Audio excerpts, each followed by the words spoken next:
ឥឡូវយើងមកកន្លែងម៉ាតលក់អត់មានមនុស្សលក់ទាំងអស់គ្នាពេលដែលយើងចង់ចូលហ្នឹងយើងត្រូវដាក់កាត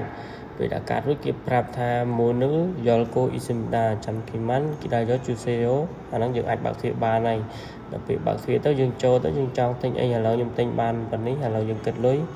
មុនមួយយើងចុច share អាគីតោះមកយើង scan QR code មកពេលយើង scan មួយទៅវា load មួយអញ្ចឹងយើង scan មួយទៀតមក scan នេះម្ដង scan មកវា load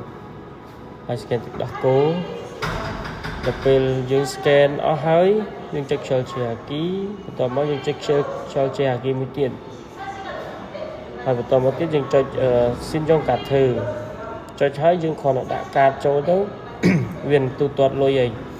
ពេលទូទាត់ហើយបើយើងចង់បានយកសូជឿយើងចុចយកសូជឿឈុយរកមកបើអត់ចង់បានទេយើងបកតកាតចេញទៅរួចជាការស្រេច